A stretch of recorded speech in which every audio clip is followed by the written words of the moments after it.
Yeah. So this got this message from someone we used to work with. Lovely chap. Who? Dart Destroyer. Of sales.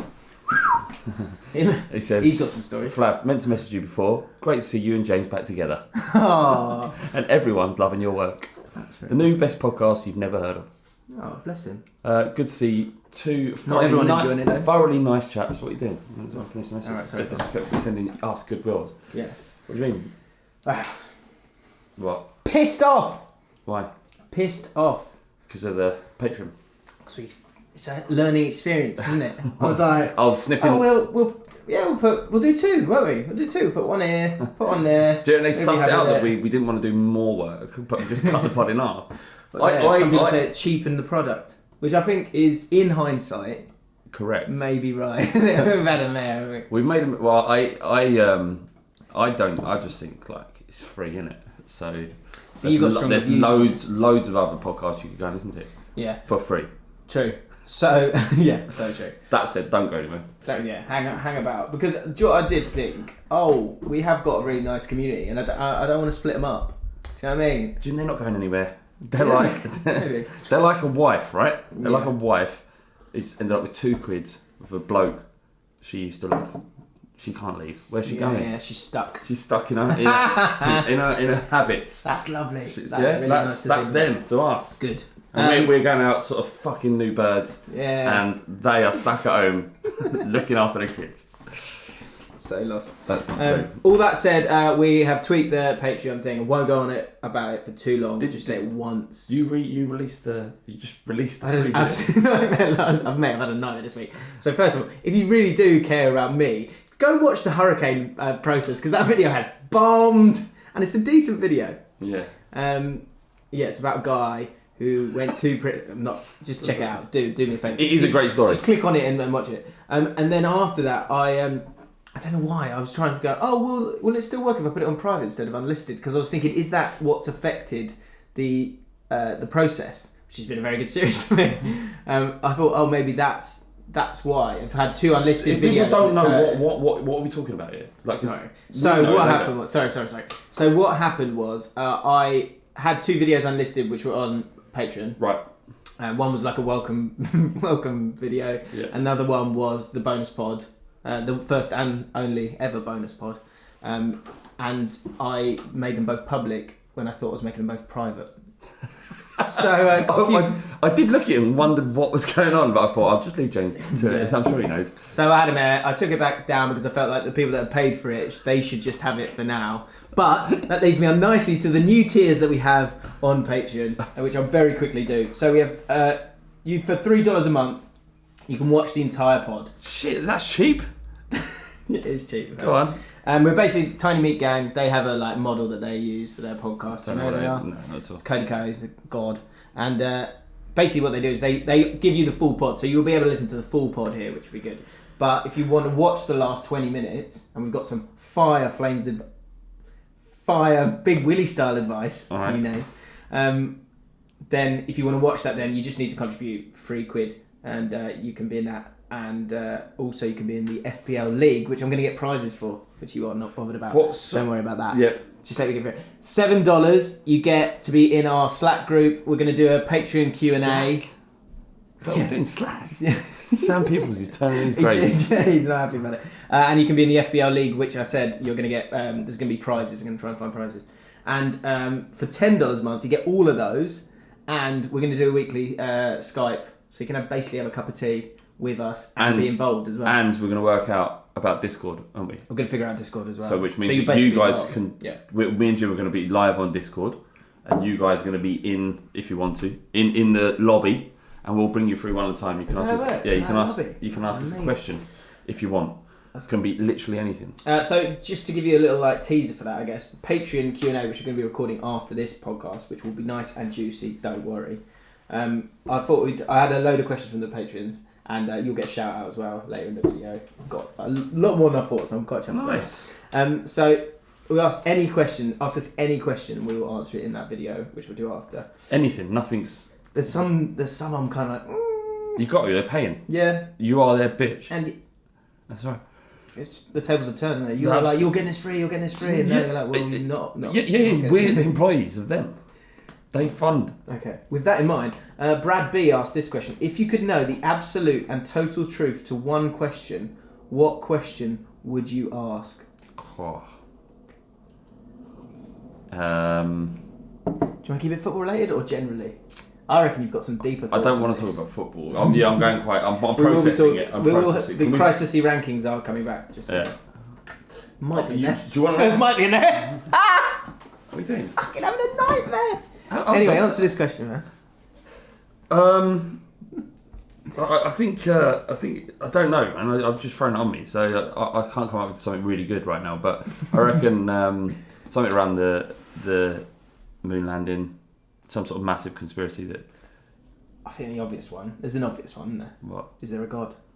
And which one is he? Which one is he? That's much better. Why? There's loads. Why are we here? Why are we here? What is this all about? What's after this? That's the obvious one. There's absolutely nothing, is there? Is there? If there was a footballing version of that, bringing it back, always bringing it back. Is there? Because the one that sprung to mind was like, will we win the league at some point? Yeah, we'll probably the same for you. Yeah, absolutely. Yeah, will Tottenham in the next 50 years? Will we actually ever pick up a major trophy? Cup. Yeah, anything. We had a great question on the Fighting Cock. You won the Audi Cup. It did. Always keep that. Beating. I can't remember. Bayern Munich competitive. Oh God, really. So we had this question that said, if some guy approached you in the future, 50 years into the future, and showed you all of Tottenham's honours in that period, and all it was a 2019 League Cup, would you carry on supporting them? What did you answer? We said yes, obviously, because what else are you going to say? But deep down, you're like, this kind of feels a bit hollow. Yeah, total constant disappointment. The problem is you're too big for that. That's the problem you've got. Yeah, Spurs are too big for that. And Man United and Arsenal. I've got a rant on the way about Man United and Arsenal actually, which will come. Go on. No, I'll make a point when we talk about the what happened between Spurs and. Do you want to do it now, or would you like to touch on something else first to kind of build yourself up? No, it's fine. Do you want to do Spurs? Yeah, right. So I nearly went to the game. Yeah. Didn't in the end. Great podcasting. And but you were there. I was. 7-2. The post-mortem begins. I've got a silver lining here for you at some stage, but our first nominee for the Crisis rankings. And I've also got a new bit of, there's something happening here, power rankings. So we're going to have light and shade. But Crisis first, and it's generally the same nominees as last week, but one new addition from the Championship. But yeah, Spurs 7-2. I actually listened to a pod this morning, and it was before the game, and the spin on Spurs was they beat Southampton, they had a man down, showed the spirit, showed they're playing for the manager. Mm-hmm. So what happened last night? The first 20 minutes were our best 20 minutes of the season. Really? It was mad. We could have been 3-up. We were playing excellently, and basically, who was playing excellently? Everybody. Yeah, we were not just like we were carving Bayern Munich apart. Dembele played 2 balls which should have led to goals. We scored. I can't remember who put that ball through anyway. Or yeah, maybe.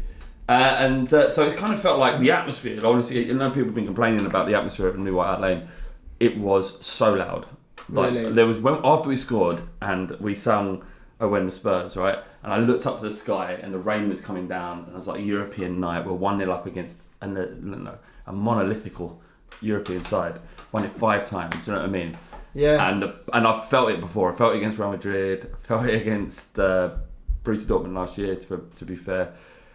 In Milan a few years back when they were reigning European champions, and it was like, fuck, I'm living this again. And then Coutinho pops up and scored a worldie, and you're like, well, can't do anything about that. Minute before half time, Lewandowski, another apps. Don't need to. I'm just gonna get stats. I just don't need stats really. Could be important. Well, you had the XG stat, didn't you? We must stick together. That'll probably be it. Yeah. Pochettino. Yeah, and so essentially all our good work was undone by 2 goals that were pretty much unpreventable. Yeah, it's amazing that you can spin a 7-2. But I think you can. I'm spinning the first half. Okay. The second half, fuck. It was they had 8 shots on target and scored 7, and it was just unbelievable. Like when you're pushing, you're having to come out, and then you've got a team that's quick on the counter as they are. Obviously, Coman. Gnabry is a fucking player. He was their best player. How did Arsenal let him go? How did that happen? And what do you think about his tweet? What? He tweeted saying North London is red. Why are you telling me that? I don't know that. What do I think about it? What do you think I think about it? Well, what do you think I think about it? I have no idea. That's why I'm asking. Well, you've known me long enough to know that could irritate me. Would it? But I find that, I think he lost a bit of clout there. I don't care. But he's bigged up, right? I just think he's about it. He's just playing the game, Jim. No. He doesn't give a shit. No, but the point is, Arsenal let him go. So now you've got some sort of strange loyalty to Arsenal. That's what I don't understand. Arsenal let him go, and he's now playing for Bayern Munich. He's not going to be bitter about that situation. I know he's not bitter. No, he could be a tiny bit bitter. Probably what spurred him on. Perhaps he's a bigger man. But he's obviously not with that tweet. I thought that was really dumb. I thought it was really dumb. So he's just saying about Arsenal, saying big up the North London is red or something like that. So obviously they played in red. They hammered you. Right. But the context of it is this is a player who Arsenal didn't want, who went to Werder Bremen, went to West Brom. Tony Pulis didn't think he was good enough either. Is he going to do if they play someone in Birmingham, he's going to go, West Midlands are blue or something? He's just been on the coach home and he's thought of something funny and put it on Twitter. You're reading too much into it. I thought it was silly. I'm sure he'll sleep well. And a waste. That's what I thought it was. It was a waste of a tweet. It was a waste of probably the greatest moment of your career so far. Surely. What do you mean a waste? Why are you so... Because why, when you've worked so hard and one of the people or clubs or entities that didn't rate you, didn't think you were good enough, didn't think you were up to it, and then on the evening of the greatest moment of your career, you are, for want of a better word, stupid enough to tweet and make it about Arsenal Spurs when you've done all the work. Make it about you. Make it about Bayern Munich who believed in you. Make it about the achievement. Not about some petty nonsense. I thought it was rubbish. Well, I think that That's not my rant, by the way. In terms of social media practice, it's perfect, isn't it? You kind of... Got loads of retweets. Loads of little muggy gooners going, he's still a gooner. He ain't a gooner, obviously. He's gone.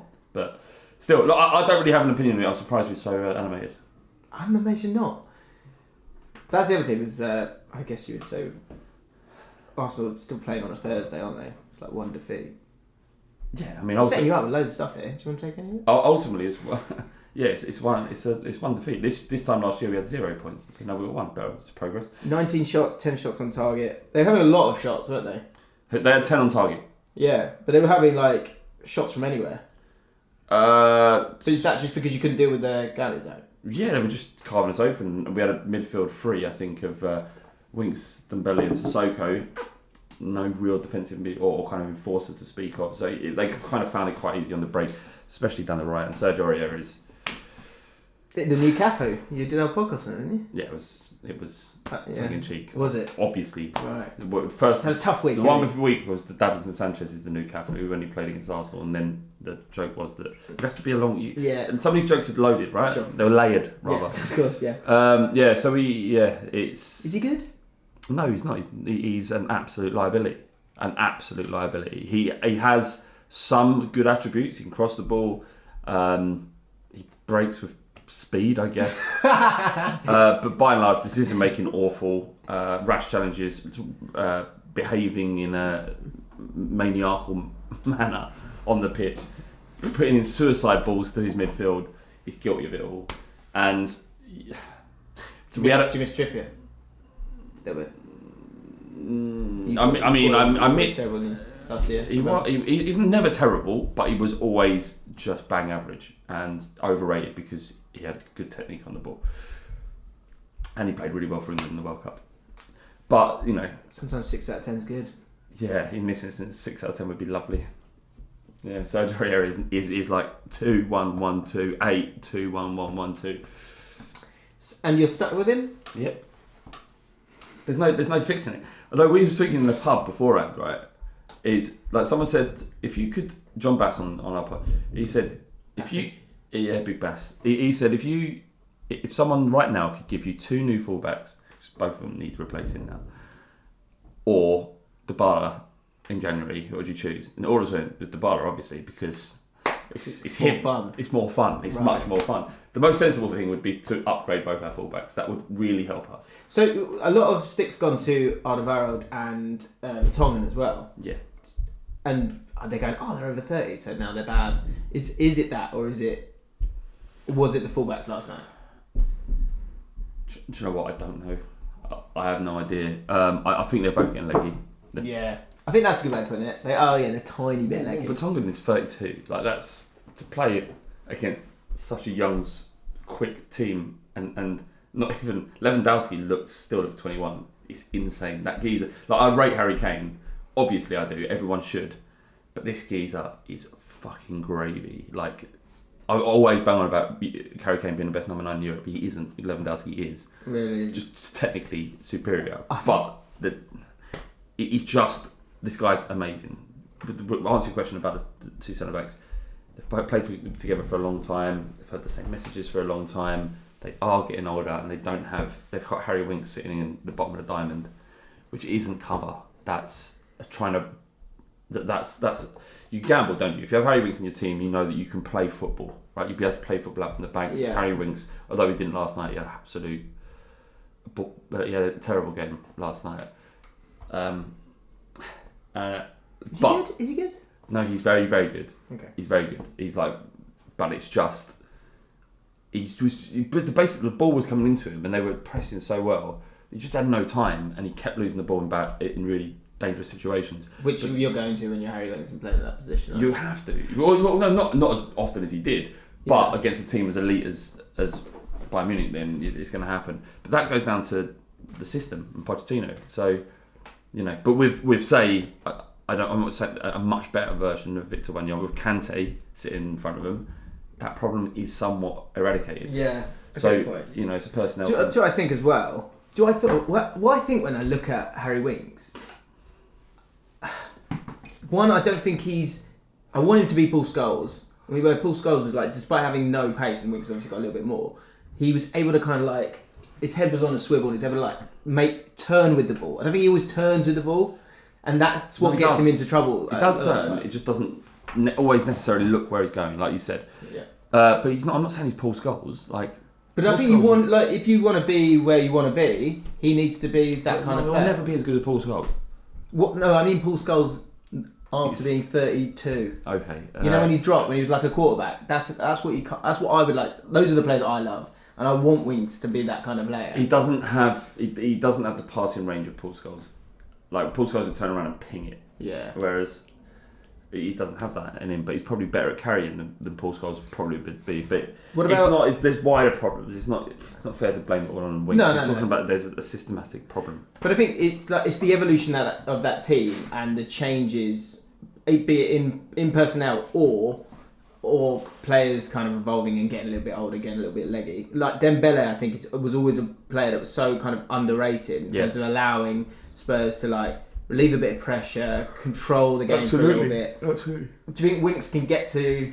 No. But what you're talking about, Dembele is the best centre midfielder we've had since Modric. Yeah, but that's my point. Is that Spurs have had that guy. Yeah, but in the good years, you've had Modric, you've had Dembele. You've now not got that guy. Well, we've got Ndombele. Ndombele. Yeah, and his start to the season has been excellent. It's just he's played 8 games for Tottenham, so you don't know. Winks is going to be a very good player, and I think he's going to play for England many games for England. He'll play above 25 games for England, 30 maybe, right? And okay, but not 80, 90. No, he's not. He's not. See, there. That's what I want. I want him to be that guy. Well, you don't get. What's he got to do here? Really good point. Really good point. One thing, little silver lining for you. I was reading an article. It was talking about the comparison between Simeone and Pochettino. So there's a lot of talk about like it's the same message. Teams evolve, players get older. You need to be able to kind of change it, and you don't have that mountain of money. Yeah. This came from the article. I just thought I wanted to get your thoughts on it. The salient point amongst all of this is that Pochettino, despite Tottenham's sluggish start to the campaign, need not abandon 6 years of patience, carefully constructed work. He has taken Spurs from obscurity to the pinnacle of club football. All that has been lacking, has been repeatedly pointed out, is a long-awaited trophy. If there appears to be any stagnation this year, it's only because the bar has been set so high. Partly. That's a nice statement. I know. I'd like to hold on to that, but it's the bar and the lack of refreshed squad. He's done what he can, and by his own admission, has said this is going to be a tough experience where we need to refresh this squad. Yeah, and I think this is what he's talking about. We're going to have to go through these. I mean, no one expects. We've never ever conceded 7 at home in the history of our club, I don't think. So it's pretty bad. This will be a blot. He's sorry, where was I? This process of refreshing, because hearing the same messages it's inevitable. Yeah, it's inevitable, and Simeone replaces his team. Yeah, and all teams do. It's just that we haven't over that period, and it's going to require new blood. And the problem is if Daniel Levy gets trigger happy, right, and he gets rid of Pochettino before the season. I just don't think he'd ever do it. Maybe not, right? But if we're outside the top 4, then he will start to think. But what I'm saying is the situation. We've probably got to a situation now where we go through the longer process of replacing the squads over the next 2 transfer windows is going to take. So we're talking this whole season of playing the best with a squad that's maybe unmotivated and bedding a couple of new players, right? And doing our best together to try and get in top 4 again. Or if we drop out and we're like 8th come Christmas. But you're not going to drop out, are you? You're still going to finish top 4. I'm just saying a quicker fix. I'm not saying it's the right decision, but over and in terms of long scale thinking, it probably wouldn't be beneficial to the club. But you can do one thing: you can replace the playing squad, you can replace the manager if they're both tired of each other. Yeah, and it's an easier, more rash decision to replace the manager. I think we ride the season out. It's going to be very frustrating. We'll probably qualify for the top 4 again because all the other teams don't seem to want it. Yeah. So we kind of benefit from that, and then we invest heavily. And when I say invest heavily, that might be replacing what we've got. We need to get rid of some of these players now. Very quickly, Harry Kane. Did you see the Rio Ferdinand that BT tried to frame this idea of like Harry Kane as if he doesn't leave Spurs, he's got a lack of ambition. Would you because with Kane, right, his age, I think like anything, this has been a conversation that comes up like most years. Yeah. Like, when should he go? Should he go? If Spurs, whatever. He's now, how old is he now? 26. So these are really his prime years, and I know we're talking about on the bonus pod about Michael Owen, and in his book he was kind of saying as much as like it was great at Liverpool and he loved Liverpool and he didn't really want to leave Liverpool, like it was Real Madrid and it was that moment in his career. Do you understand? What do you think will happen with Kane? I think when they come from the place of what they value, it's about what you value. And Rio Ferdinand's very big on that. He's like, I wanted to win. Yeah, because he's selfish. He's interested in his own. Yeah, and that's fine. I understand as a human being, you're going to drive to be successful for yourself because ultimately, as a species, we're really self-indulgent people. We'll walk around, do things, won't give money to a poor geezer on the street because we want that for a cup of coffee. That's who we are. Or a fantastic Patreon service. Exactly. We're scumbags, right? Yeah. So to throw someone on the bus who thinks, look, I don't know how Harry Kane thinks, but if he came out and said, look, trophies aren't important to me, Tottenham Hotspur is what's important to me, that's bigger than any trophy I could ever win, to then say to him, well, you've got no ambition. It's like who would you more value in that instance? Totti, would he say the same thing about Totti? Would he? No, he wouldn't because it's not. I think it's we had this on Great Touch for a Big Lad like a few weeks ago. So with Shearer and Owen, like, would you rather win it all but never be known, or be the legend and not win anything? Of course, everyone says the same. It's just like Rio Ferdinand isn't a bastion of the right things in football. This is a guy who failed a drug test and had 8 months outside the sport. Not found a drug test, refused to take one. So he's the bastion of what's right and wrong. No, I don't think that's not what he's saying. That's what I'm saying. Yeah, I hear you. Yeah. I think it's whatever whatever you need. Just less of opinion. Just let them get on with it. That's what I'd say. Do you know what as well? I bet as much it might have been geared towards that. Rio Ferdinand and Gary Lineker don't put that video up on YouTube, and they don't title that video. No. Someone else has titled that video, and you could tell when Rio Ferdinand Lineker kind of put that to him. Ferdinand's kind of squirming a little bit to not totally like throw him under the bus. He's like people just they're people. But this is a guy who left West Ham to go to Leeds and then left Leeds to go to Man United because of ambition, and he's not remembered by all of those fan bases as a legend or a loved figure. West Ham fans, Man United Leeds. Do you disagree? Let us know in the comments. And let us know what like Berbatov, all these players come and go, and I don't think anything about them. They were good players that played for a club. Gareth Bale, they're all rats. Do you know what I mean? And who's not a rat? Who's the Harry Kane? Gary Mabbott. Well, yeah, but from Bristol Rovers' perspective, they probably just think like he's out of order for leaving. That's the point in football, right? Is there's no sense to it. There is what's right for your club, and everything else is wrong, and that's great. That's the way football should be. If Rio Ferdinand says something about one of our most beloved footballers, I'm not going to show reason. I'm going to call him a cunt because that's my right. That is your right. Yeah. I love that. That's good. You were talking about what can change when you're in. This is the problem with October to February, or pretty much to the end of the season now. Or certainly till January, is you're in this like everyone's like floating about in this world where they don't know if it's all going to be okay. Yeah. And then there's like from March onwards you've got like, oh, it was all worth it kind of thing, and no one knows, and it's frightening, and I get it. Yeah. But then that's what happens in October and November is the chop. Out. Championship, you see it everywhere. You see it in every single league. And but I think sometimes. So what I found really interesting. So this is another sort of team in the crisis rankings is Stoke City, who are having an absolute stinker. Jones, isn't it? He's interviewed with that lady after. Yeah, so that's what I want to talk about because he is. I think there isn't a single person who, if you heard any of the stuff that's come out of his mouth, don't think that he works hard, that he wants to play the right kind of football, that he wants desire, that he's excited to be there, that he's proud to be there. Absolutely.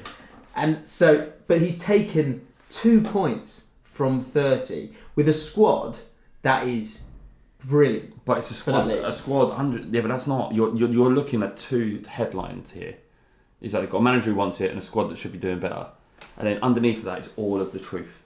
And that the players that don't want to play for him, don't respect him, don't want to be at the club, massive wages, all Premier League minded, and then at the bottom you've got all right. Well, as a result on the pitch, like what are you saying? Look what he did with Luton. He's a good manager. But this is my trust in him. Yeah. Got the squad, even if it takes going down, because he will bring them back up. I agree with that. But in this sort of world that we're swimming in right now, in October, he will be sacked, and he's even admitted it pretty much himself. So he says this. Bless him, in that interview, he's like, decisions have to be made. And I've tried to arrest the downward spiral and I've been unable to do that. They, the owners, have stuck by me unbelievably. They've given me enough time and I'm sorry I've been unable to repay them. Nothing has been said, but I'm not silly. Yeah. We're nowhere near where we need to be and I take full responsibility for that. But so the point I was getting to, because you kind of said it with Pochettino, is the problem you've got is the board can't go. No. The players can't go. Yeah. The only movable object is the manager. Yes. Despite them maybe being the only hard-working part of it with integrity. Yeah, absolutely. So, as bad as it is, do you think there's any way you could be strong enough when you've got 2 points out of 30? When your gut, I bet there's a lot of Stoke City fans. And Craig is like, oh, that's it. He's probably going to have to go now because this isn't good enough with what's happening. But at the same time, he has every understanding that it's the players that are totally to blame here. Well, it's a couple of things. Because his job is there. Jesus, his job here, isn't it? Is to that'd be Jeff. Is to motivate the players. Is to get them playing. That's his only job, and that's Craig outside the screen. Yeah. So shit. But it's probably the fact that he can't do it is perhaps he's not the right character. He's not been able to do the things that for his squad to believe in them. But perhaps the problems in that squad are so deep rooted that not very few managers, only kind of like an elite manager coming in, like Pep coming in, they're going to be like, all right, fucking hell, we need to put a six back in now. Because you like, I said it to him when they came down. It's like, you look a lot like QPR when we went down. I bet you love that. Because he did. And no, because we were like, oh, we've got Charlie Austin, we've got all these great players for that level. We'll be totally fine. It totally doesn't work like that in the Championship, and that's exactly what's happened to them because they've still got like Joe Allen, Butland, who's had probably one of the worst seasons I've ever seen a goalkeeper have. So many good players. I think, and even like this year, they tried to bring in a couple of players who were like Gregory from Millwall, who's just a good, steady Championship player. You know you're going to get the effort from. It's still just not happening for them at all. Yeah, well, there's probably changes do need to be made, and it's a shame they're not going to be brave enough to stay with him because and let him rebuild the squad naturally, which might be what's needed because so many players would have clauses in their contract if they go down again. You can ship them out, and just get in a new nucleus like QPR. I know you had a bad result the weekend. I didn't go down to League One. Did have a bad result. Yeah, and Brentford had a great result, didn't they? 3-1. Did I? Away from home. Away from home. Did they? Yeah, you're now. Did you not know that? I didn't. Well, I was at a wedding all weekend. It's only 5 points between you now. Quite close. Wow. We've got Cardiff tonight, actually. Yeah. Good hard working team. Yeah, I watched a little bit of it. It was one of those where we were like, oh. West Brom were good though, weren't they? Yeah, but it was like, oh. Maybe it isn't. I'm not sure something isn't. Something isn't. It was a bit like that. Nathan Jones, very similar, probably with a lot less prestige maybe, to Ole Gunnar Solskjaer. Are they both too nice to succeed? Is Solskjaer too nice? No. Solskjaer isn't. They're not the same. One of them has done very good work with Luton Town, got them to the Championship, and then snaked them. So he kind of deserves what he gets. Yeah, he said that in the interview as well, didn't he? Did he? He said, because I left a lot of good people here, and I'm just worried about my staff now. Yeah. Basically. And then Solskjaer's managed Mould E, whatever it's called. So they're not the same, but he's had results doing it his way. It's the same thing. Do you remember Eddie Howe when he went to Burnley, left Bournemouth and went to Burnley? Considered the bigger club. Yeah. Lasted 6 months. Because different attitudes for different clubs. You've got to find the right fit. Yeah, that's so true. I think that might be the thing with Nathan Jones as well. Is going from Luton to Stoke, there might be a lot of players that are going, yeah, he's nice, but yeah, he's got to go down again now, Jones, and go find another club or I don't think down the leagues, but kind of another Championship team. Yeah, that's smaller, that's going to allow him to work. Arsenal Man United on Monday night. People were disappointed with the game. So here comes the rant. Here comes the rant, Flav. People going, I remember when Arsenal were playing Man United and the quality was so high and we had Roy Keane and Giggs and Beckham. They were, Vieira was so good. And Mike Keown, he was really angry, wasn't he? It was so much better then. And these two, they were battling it out for the title every single year. Who's saying this? Lots of people, okay? Right. It's all over social media. People go, this game's just a mess now. That's football. That's sport. That's the Premier League. You have ebbs and flows. You have a team like Chelsea who've just thrown money at a problem for their whole existence, and then one season they start playing a couple of kids and everyone thinks they're amazing and are really well thought through. You've got teams like Liverpool who mess about for 20 years not spending the right amount of money, then figure it out and now become the good teams. You have different teams doing different things. You have Leicester winning the league sometimes. Every dog has his day. Like, you imagine if you're like, oh God, Man United, Arsenal, top two again. How boring is that? Yeah, why are we going? Why have we got any want? Sympathy? Yeah. Why have we got any sympathy for the fact that Arsenal and Man United might finish mid-table this season? It's like when you watch. Same for you. If you got relegated, I wouldn't give a shit. Well, for me, you would. No, I wouldn't care less because that's sport, people. Ups and downs, and Man United and Arsenal and Liverpool and Spurs and Man City and all the big teams. When you finish mid-table, you don't. What is that? you don't. You're not owed anything. It's sport. It's like porn, isn't it? Isn't it? Is it? Yeah, because you go out, you're late at night, you come out, you had a few beers, right? And you go home, you open up the laptop. Just imagine what your laptop sees, the camera in your feet. Right, when you're wanking. Right, and you're looking at it, right? And you're thinking, I don't want to watch straight missionary porn all the time. I want to add a little bit of flavour to it. No, so midgets, maybe. And that'd be like, the midgets would be Leicester winning the league. Do you know what I mean? You don't watch the same thing every time. You don't want the same thing every time. Your taste change. Yeah. What is that? Hang on. Can you move your Shut up! Fucking tight. They're having a chat outside with a kid crying his eyes out. Take the kid home. Put him to Might bed. leave this in. Porn. It is like that though. You just don't want the same thing every now and then. It's like having the same dinner every week. It gets boring. Don't want to see Man United versus Arsenal. The gluttony. Do you know what the it is? gluttony, the audacity. Like, I love the fact that those two teams are not what they used to be. It was horrible when they were great. I still think Arsenal. I can see Arsenal possibly getting top 4. I think it'll be Spurs and Arsenal finish top 4. Yeah. It's just so good. I think it's just such a media spin on Chelsea at the moment. Understandably so. But I haven't seen that. I don't understand it. They're just loving the kids, aren't they? But what are they doing really well? Isn't it? Bit pedo. It's a bit, isn't it? Oh, they're young. Are they doing well? Where are they in the league? Where are they in the league? Let's have a look. They are. They've got really good games coming up though. That doesn't mean anything. 11 points. Right. Which is the same as you. Doesn't mean anything, does it? Yeah. How well are they doing? My point is this. Oh, also, Arsenal. This is fucking mental.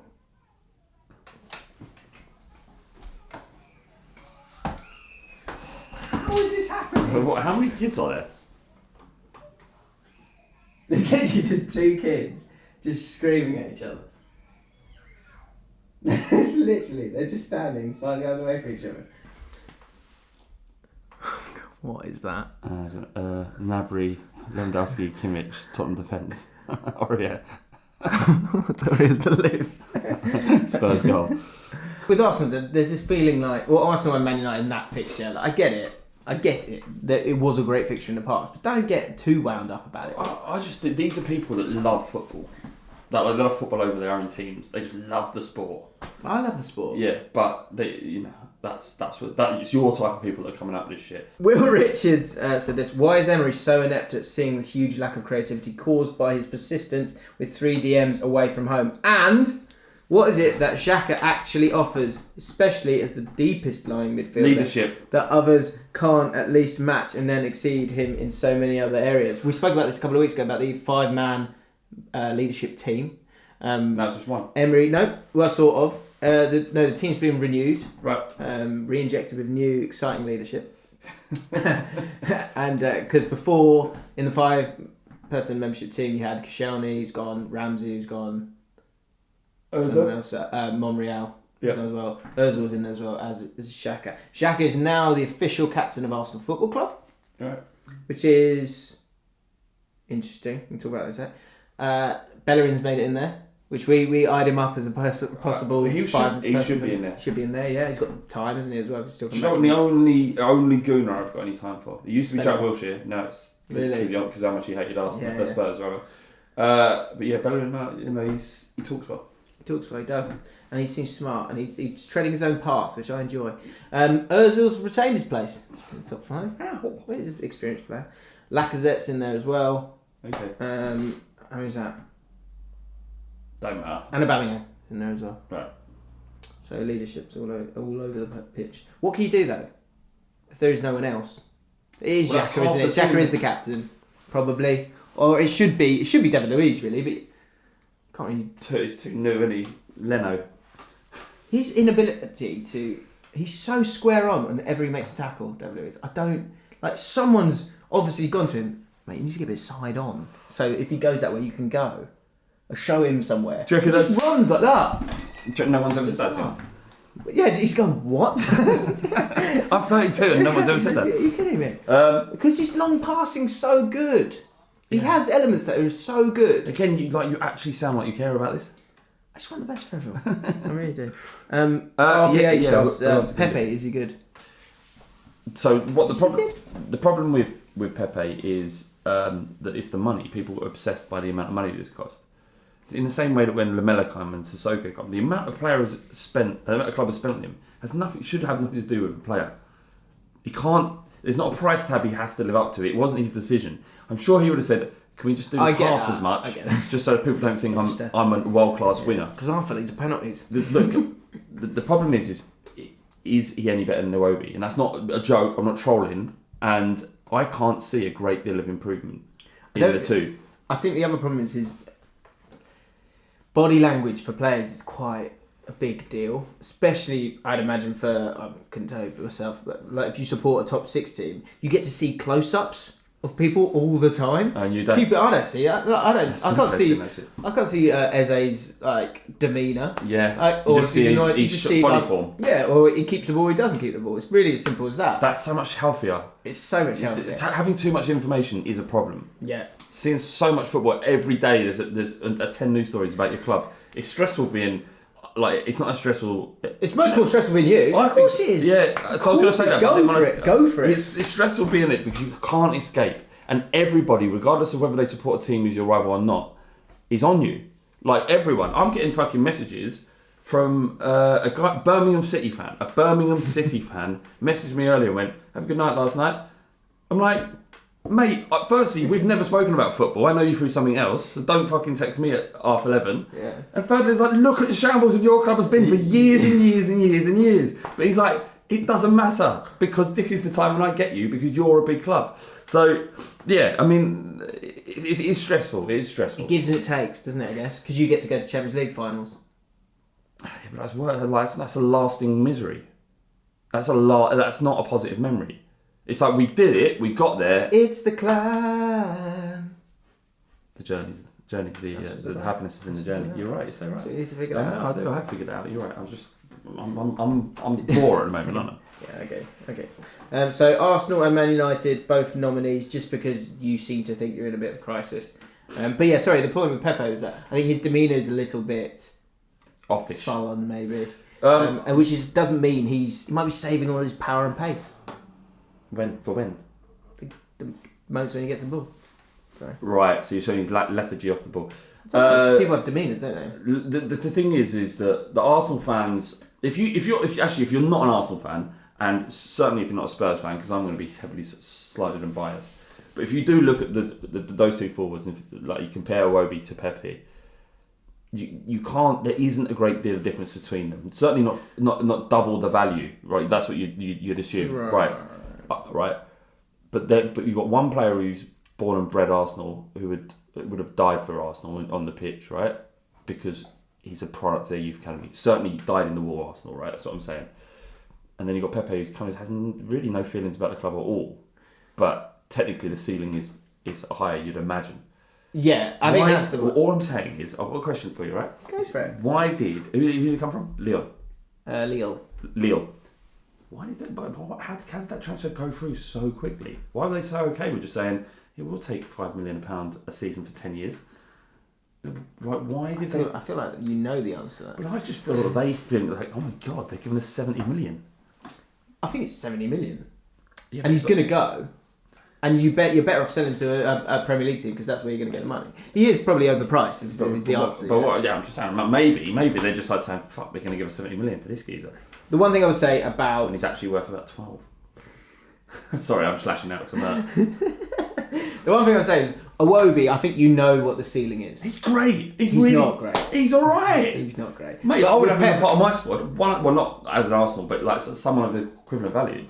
Good. I don't agree. I think with Iwobi, you know, he's good, but he's never gonna be that level. He's Theo Walcott level of a career. Right? So it's about Arsenal's level. But it's all about ambition, isn't it? It's like where do you want those players to be? Pepe could be an absolute incredible talent. You don't know yet, and so you're actually better off having him than Iwobi, surely. Because we don't know. We don't know how good Pepe's going to be. We're basing it off like 5 games. Okay. All right. That's my point. That's fine. Fair point. Yeah. Fair. Okay. A new bit. Oh, actually, call out. Room. I've got a new idea. Well, it's actually someone said. John Dewhurst said, "Can you do a football room 101?" I thought that's interesting. Yeah. I was thinking, let's call it room. Let's not do 101. Let's do room. I just picked a number 79. Room 79. The things that you'd like to get rid of. One thing do you know what I miss? I miss just a goal kick that goes long. Just fucking pump it. It's just so much. So here's a question as well. Has the quality of the Premier League risen this season, or has it dropped? The reason I ask that question is because you're seeing so many of these mistakes coming from goal kicks and stuff like that. But that's because all these teams are trying to play out. Everyone's playing for, yeah, exactly. Yeah. But that almost makes it all look a bit more calamitous. Yeah. Is that a word? Well, look, you look statistically, you retain the ball more if you play out from the back. Although, from a fan's perspective, it's horrible to watch because we saw it. We saw Lloris against Southampton this weekend. Oh, that was a comment. So he's trash. Lloris is trash. He is trash. He's a liability. He's a liability. He'll cost you 7-8 points a game. Yeah. So he's top of the Premier League for points saved, 14. How do they? So the next one down was Pickford, I think. The goals the saves that would have otherwise, I don't know what the metric was. It was a Premier League stat, mate. That you take it up with them. Well, I'm just saying. What I'm saying is, you take moments in this moments of horror, right? Mm. And then what everyone does, bottle that and ignore all the other good work. So you're actually coming across very stupid. Well, that's goalkeeper theory. That's true. But then you've got quite the rap sheet. Yeah. Okay. All right. Well. Okay. Fine. Yeah, he's trash. He's trash. VAR. I'll put that in there. Last night was shit. It's worse. It's better if you're watching the telly. But we scored, and I can't tell you. Like we scored. We went 1-0 up against Bayern Munich, right? As I've said, bastions, monolithical Bayern Munich, and I was half celebrating. I wasn't explosion of joy. I was jumping around and going, they're going to go to VAR. They're going to go to VAR. As I was holding my mates, I said they're going to go to VAR, and they said we know. So we sort of died down and waited. A minute had passed. It finally went like that, and he went, no, it's a goal. And it's like, what was that? Yeah. What was that? What is? Oh, some fucking virgin on the internet wanking off at every result that gets right. Great, you've just ruined one of the most purest moments of joy you can find on this planet. Yeah. Because of the correct decision, because of millimeters. It's like you're making this sport shitter, but it's correct. So let's go that way. I mean, we're not fucking mathematicians or Bill Gates. The very beauty of our sport is the emotional aspect of it. It's the thing that drives it. Otherwise, it's fucking snooker. So here's a question. Let me know. Virgin. Everyone who likes it is a virgin, even if you've had sex. Virgin mentality. What do you mean? You're acting like a virgin who's never seen a pair of breasts in his life. Sure. If you like VAR. Okay. Yeah. Cut. Would you rather? Here you go. Hashtag VAR. Final conclusions. Correct or I don't care. Or correct or just accept it. Never accept it. No. As in. So what you got? So do you want it correct? Do you want VAR? Do you want it correct? No, or do you want to just accept what the ref does? Virgin, not virgin. Just put it in there. Are you a virgin or are you not virgin? Okay. I don't think anyone's going to go virgin, are they? But then VAR should be scrapped. Yeah, and I'll pass it on to the guys at the Premier League. Yeah. I did a new bit last week called Inside the Mind. Remember that? Yeah, kind of. What was it? So I was like, in a monologue, get it out, put it on the comments, let me know about it. Like I had one where I saw a woman with extremely large breasts. Wow. I mean, good luck to her. Wow. Congratulations. Yeah. The wangers were out there. Her choice, and I totally respect that. Wapsie. My inner monologue. Yeah. Who's it? What's his name? Michael McIntyre. He said that if you say anything in a certain way, if you say I was and then anything, any word basically, it could sound like a word for I was drunk. Yeah. I totally planted last night. Absolutely planted. Yeah. Got totally framed. I was tabled. Yeah, exactly. Yeah. I wonder if you could do the same for breasts. What? What's this just saying? A cracking pair of cushions. It works. What a pair of cameras. Anyway, let's move on. So in a monologue, I did in that moment. I didn't want to, but I did. I went, look at those. Because it's a line from The Office. You guys have sent yours in. Continue to. We'll read them out on the pod. Lachlan King. Sorry, it's a bit phlegmy, wasn't it? In a monologue, whenever I see that Leeds are winning, I have Ricky Gervais saying in my head, "Oh, Leeds are doing well." Probably not one that you know. Michael Barrymore. Oh wow, fan of the pod. What? Tell us about the boy, Michael. Why was he? He did in Piers Morgan's life stories. What's that? What was it? Lots of, narcotics. He doesn't know. It had nothing to do with him. Of course he knows. His boy was face down and he's pulled dead. in his house. He knows. Come on, Barrymore, give up the goods. I don't think that's appropriate. What? I don't think that's appropriate. What, are you going to edit that out? What? I'm not involved. I don't know. What do you mean not appropriate? I just am safeguarding myself when you say shit. Just want to know what. I just want to know. Yeah. Well, he's not going to go. Why was his buttocks out? Why was his buttocks above the water and the rest of him face down? Hi, Flav. Yeah. Yeah, no, I'm a patron. No, one of the guys gave me a number. Just wanted to catch up because I saw that you asked, you wanted to know the truth. I haven't told anyone the actual truth, but I'm going to tell you now. Yeah. It's like Gavin Stacey. The best bit of Gavin Stacey was when Ruth, I can't remember her name, the big butch woman, was talking about Pete Townsend. You know, he got suspected of being or viewing paedophilic material online. Right. And he said he was researching the book. And then the bit was you. Where's the book, Pete? Where's the book? It's one of the greatest hits. Where's the book, Pete? Anyway, where's the book? Michael Barrymore. Not this. Well, it's him. It's not. I don't think, because he says I was going down on a lady a few weeks ago, and all I could see in my head was a smirking Steve McLaren. What? Didn't we get a lot of people like talking about me, like us thinking about us during? Yeah. Someone else. Yeah, someone the other week was thinking about you. Steve McLaren. Which do you know what I thought? And this is probably terrible. I wonder what the setup was down there. If he's seen Steve McLaren. It's ginger, isn't it? Tufty, just looking slightly miserable. Yeah, it's like if the birds had a cold for a couple of weeks.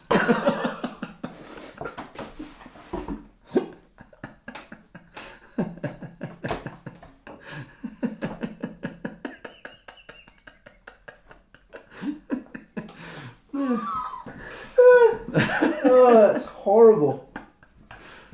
Where have you got that from? You know, she's been under the weather, is she? Oh, forget it. All I could see was a smirking Steve McLaren. I started laughing out loud. Should I lay off the football content? Maybe. Yeah, I'm not sure we can fix how much football content. What is still to come? And one more from Skur Palman. In a monologue, lads. Is this harsh or not? I saw a rather obese woman the other day wearing a sparkly t-shirt that said, "Mermaids don't have thigh gaps." My inner monologue said, "Yeah, neither do whales." Yeah, felt awful for thinking that. Yeah. But I think it is a fair point, as that is a shit t-shirt. Yeah, that's a shit t-shirt, which doesn't mean you have to fucking throw her under the bus. But really it's not right, it's okay. But it's in a monologue. That's the point. People are going to say stuff that they don't want and wouldn't fine. say it like that. That's life. That's fine. That's absolutely fine. And that's why I'm a little bit worried about the future and this shit that you've got, like cameras in your house, Alexa things in the future. Because someday they'll be able to pick up what's going on inside. In my mind. Right, and then what happens? Then you get arrested by the pre-police. People that come and get you before you commit the crime because you thought about it. You not read 1984? No, I feel like I should now. And well, that's not in 1984. That's in Minority Report. Minority Report. Tom Cruise he works for the Fort Police, which is 1984, where they kind of they can unpick your brain, and they know you're about to commit a crime, so they arrest you before you've done it. Right. So you're about to go out and commit a sexual assault, and they come and get you half an hour before it. And no, I wouldn't know. Yeah, but I'm not going to do it. But they know.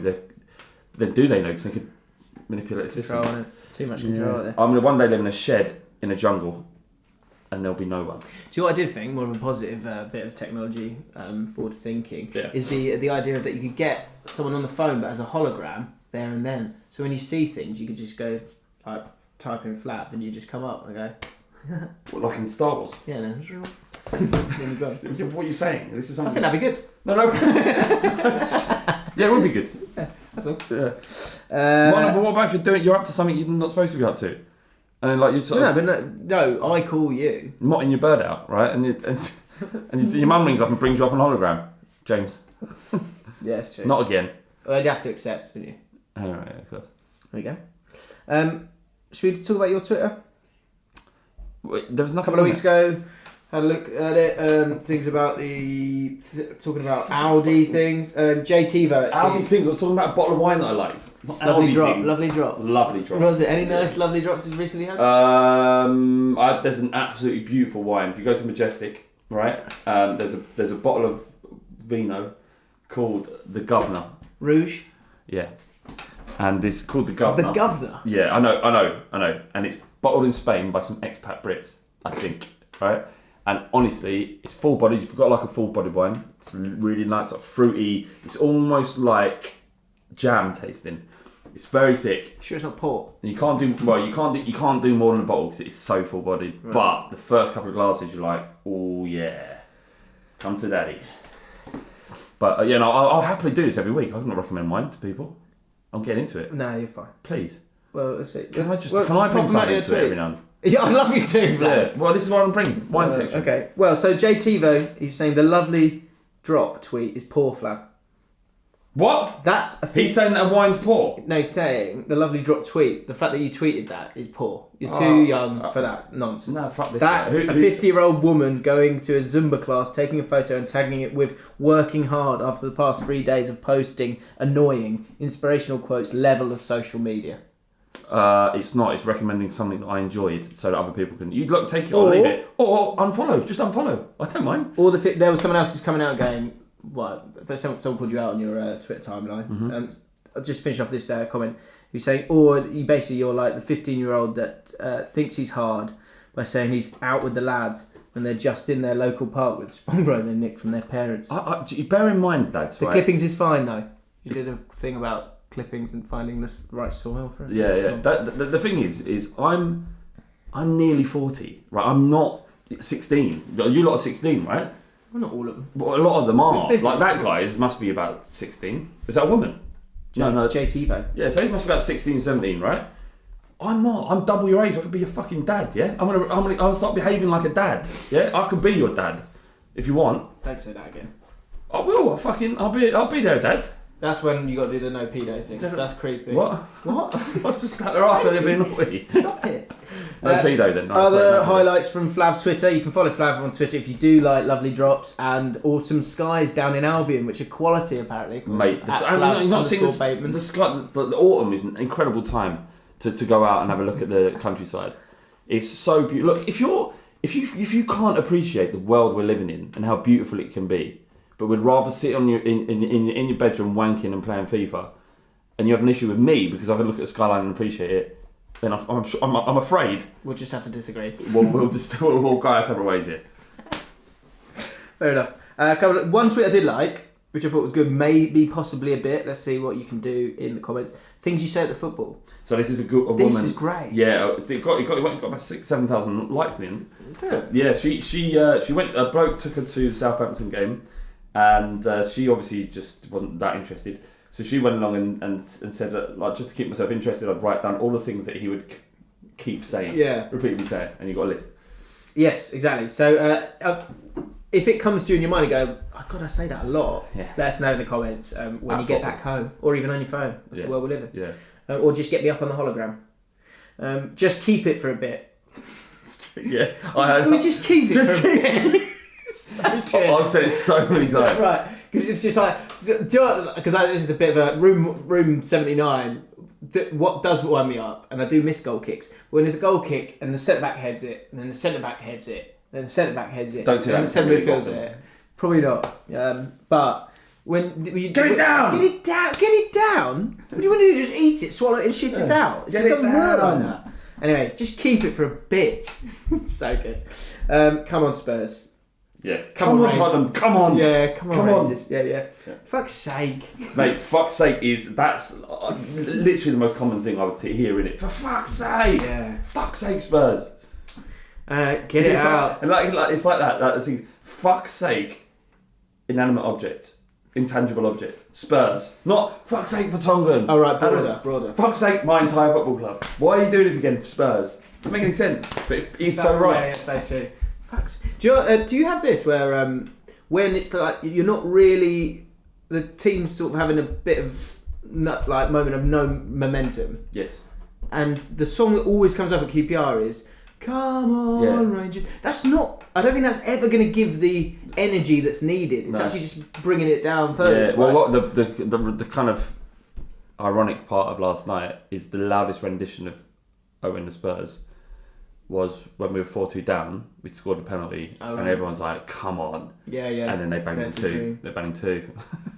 It's like we're doing our part, but lads, you got to do your bit as well. Really quickly, yes or no? Yeah. You should have kept Llorente, shouldn't you? Probably that would have been sensible. Just a thought. Get it out, of course. Get it out, yeah. I celebrate when they do get it out. I'll go yes, which doesn't totally fit that moment.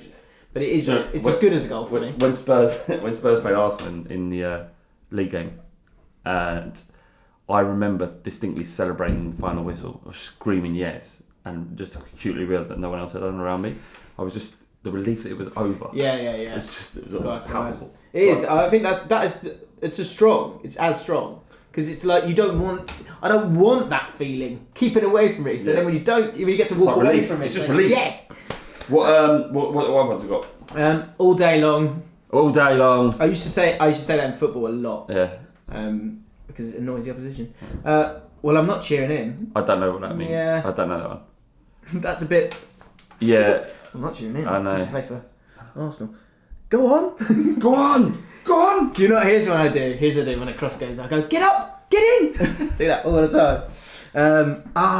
Yeah. Fuck's sake. Do you know what I'd like to usually followed by fuck's sake. I'd like to do. It'd be great to do another road trip and go to like Spain or whatever. Because I remember Bobby Charlton saying when they played in the European Cup back in the day, like, it was so weird when they went and played in Portugal or Spain, because it was the sound and stuff. It was like or yes or no. It was like see. It was like it was a different sound, totally different sound. Yeah, because it's a different language. That. I mean, if you impressed Bobby Robson, Bobby Charlton. Yeah. Did I say Bobby Robson? Anyway, I don't know. Just get rid of it. Definitely get rid of it. And they're making it look like they're fucking Barcelona. Yeah, fair enough. So that was good. Also, what a Sunday night Flav had. Lovely Sunday night. Shark, you've been watching it? Bit of shark news. Shark, there's no news, but well, don't worry about that. Allcott's here to save the day. Have you got some? Shark news. I mean, shark program. Honestly, I can't tell you how content I was. So I had a lovely. I didn't have any wine that day. I just had a cup of tea, watching the sharks. Fascinating. Soothing. What's the emotion? Yeah. Because it's not a violent program. You're just watching these beautiful creatures swim through the sea. Anyway, everyone knows I like sharks. Yep. People seem to like shark news though. Last week you were saying you were comparing your love of sharks to people who are interested in the pyramids. I was like, did I? Yeah, because when we all deep down know that there's some sort of dark thing going on where you like the thought of the power and of the killing potential of sharks. No, it's a Sweat James says this. Why aren't you on your phone all the time looking for pyramid news? That doesn't make any sense. Because you're always going, there's a new one, sharks. But you're never looking at the pyramids, are you? You're comparing. I'm not interested in pyramids though. Because no one is. You know how many people? That's stupid. That's a terrible tweet, and you're an idiot for including it. The James and Flav fan page, up to 700 followers on Twitter.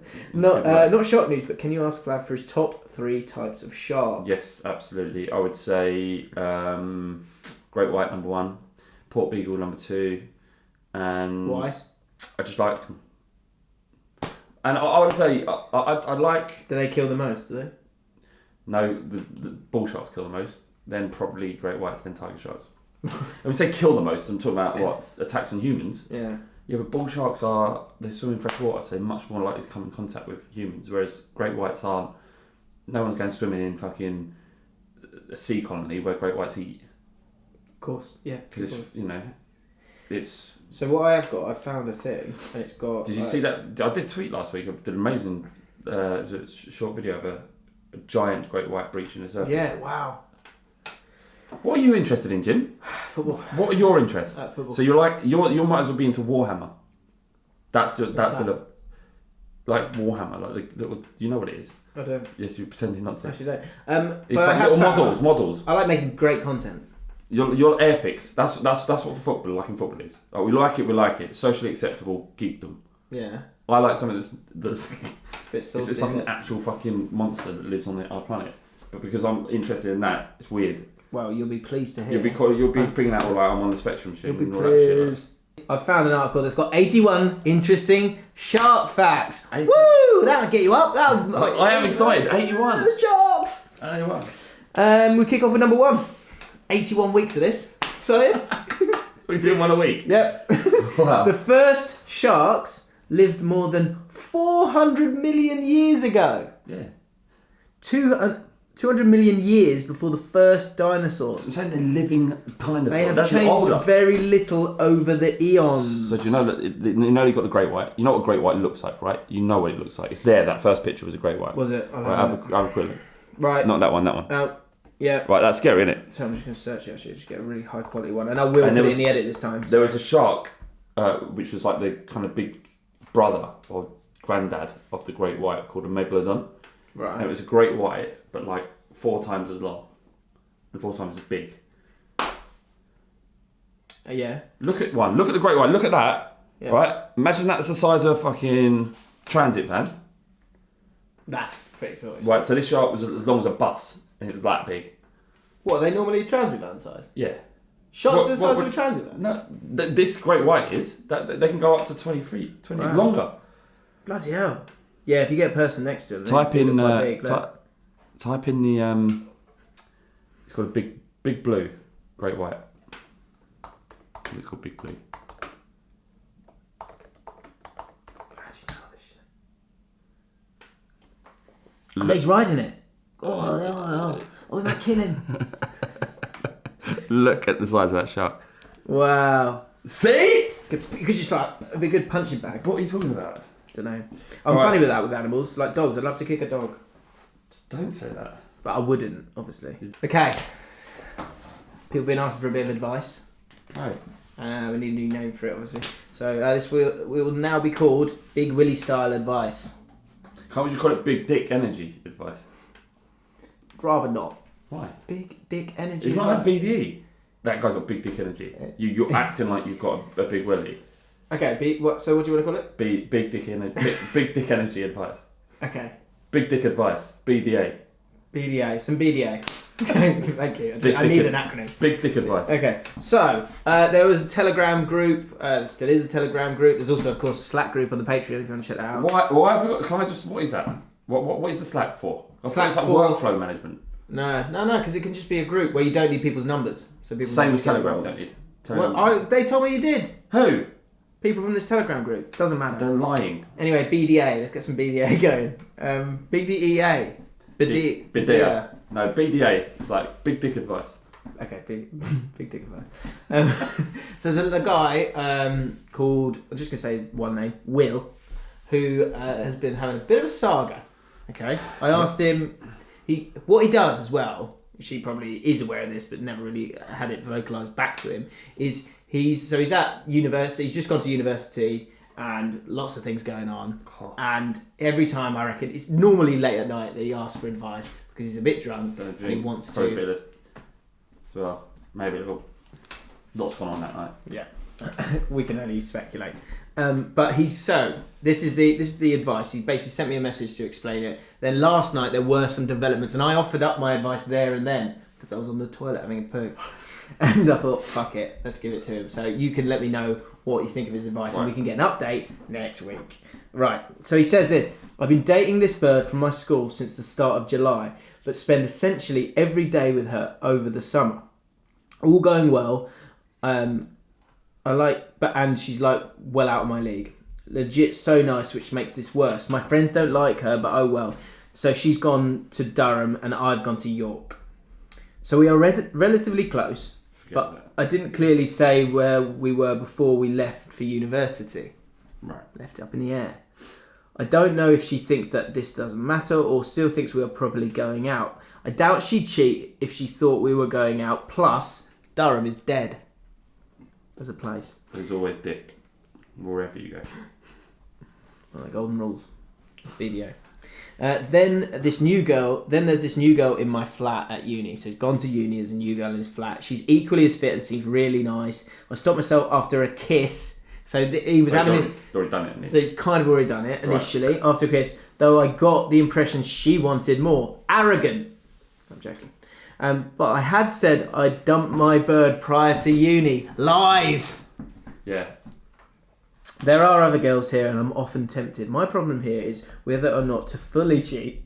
This girl at uni is really fit, so I can't fuck about. Seeing my bird on Sunday and I need to come to a decision by then. Now, there was more last night. Where's my phone? Doesn't matter. I can do it off the top of my head. Basically, he was out last night. He'd had a couple of cheeky tequilas and she was there as well, the new girl. The new girl wasn't drinking.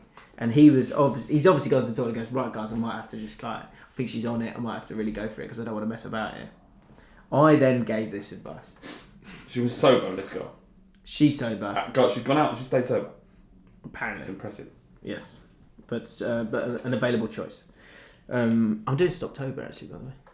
I'm trying not to drink for October. No, good for you. Go on. Thanks. Anyway, I said this is what you should do. Don't get too drunk tonight. Flirt with her, and there'll be probably a moment where it's just the two of you or something like that. And if it does escalate and it gets to a point where you might nearly do something, come clean to her. Say, look, there was this girl I was seeing, and I don't feel right. I don't feel right going any further with you. I want to, of course, I want to, but it just doesn't feel right. I need to speak with someone else. Speak to this other girl. Then the rest of the night, from my experience, that gives him a week to sort it out. She'll be pleased that he's done the right thing and will really want him because he's like forbidden fruit. And because this is the other thing I said, uni is a marathon, not a sprint. Yeah. I have friends from uni who first year did a lot of stuff with a lot of women. Second, third year, couldn't get with girls because they had such bad reputations. Yeah. So you've got to play this right. So I say, yeah, that gives yourself a week. That means you can go down there, do the right thing, then you're guilt-free. It's basically, he's made it quite clear that he's not going to end up with the girl from back home. Yeah. So that was my advice. Yeah. What are your thoughts on the situation? Much more top line than that. Like you gave him a nice nuanced reason, and that was good advice for that moment. Okay. I would say, look, what you've been doing, she's been doing. More likely than not. I did think that. Yeah, absolutely, and you can't blame her. And why she left it in the air? She's left it in the air. They've both left it in the air. Just say to her, look, I can't do this. I'm at university. There's too much temptation. If I carry on, I'm going to end up cheating on you. Let's just move our own separate ways. He comes out like a big dog.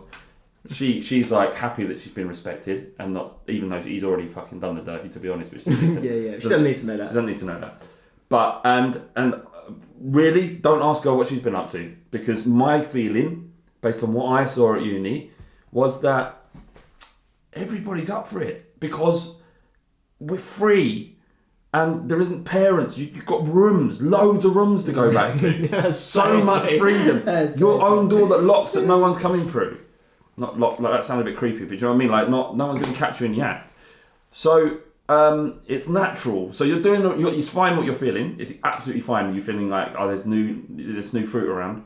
There's new lovely ladies to treat very, very well, and be treated well by. Right. Superbly put. Yeah. So it's fine the way you're feeling it, and you know what, it's a good thing that you're having a conscience about this, because most people just literally fuck until they get found out. Just talk to your ex-bird. You've got a perfectly good one here as well, your new one that you're into. And you don't. He's like, oh, I need to do it now. I need to do it now. You don't need to do it yet. No, it's better off. And as you say, if you universities are very close knit, and you get a reputation. And the problem is, if you're in the same house. Sleeping this early is going to cause problems. I've witnessed that firsthand, and that's so true. It's that you're living in each other's space, and the minute you've blown your load, right, as a man, it's like, in my experience, and I'm not saying this is all of women or men, that there's a different reaction after that release, and for men, it's like. And this is why like a lot of men get accused of ghosting, because they've got what they wanted and they move on to the next thing. And unfortunately, that is the behaviour of a lot of young men. It shouldn't be that way. Women should be respected. You should be able to communicate afterwards. But you won't go up to them and go, look, I just want to have a lay. I don't want to have a relationship or conversation afterwards. no one's going to say that. That's not sexy. You don't get into bed that. You don't get into bed that ain't going to work. No. Yeah. So you say, oh yeah, you're so gorgeous. The fancy is so long. You've blown your load, and then you're like, I don't feel that way anymore. And that's gets away from it. Yeah, pretty much. Like, yeah, I'm trying to fall asleep now, love. And then, but when you find the one that you do, like you've had your way, and afterwards you still want to cuddle her and love her. Maybe that's the one you end up with. That's lovely. That's really, really nice. Yeah, but ultimately, don't worry about it. In a year from now, you won't know this other girl, and you probably won't want to know what she's got up to, and you'll have a lovely sexual experience with as many women as you're respectful to. We are now going to go and do the Patreon Q&A if you want to enjoy that. Just to let you know, the first question will be, if you had the chance to replace the actor/actress of one fictional character and play the role yourself, which character would you pick? I can see James as Inspector Gadget and Flav as Superhands. We'll be answering that question. We will also, if you're still listening, you might have seen a picture frame, and patrons will be able to see it in the Patreon Q&A, and then the rest of you will be able to see it next week. Thoughts, Flav? Why is that a thing? Oh my god. Who done that? Who the fuck done that? We hope you enjoyed the pod. We hope you're pleased with the situation with the Patreon. Come over and contribute if you would like to. If not, just enjoy the pod. And we'll see you next week where you'll be able to see this fantastic picture. Is that me? Yes, it's you. Bye-bye. Who done this? That's made me feel a bit body conscious. Yeah, that is mad.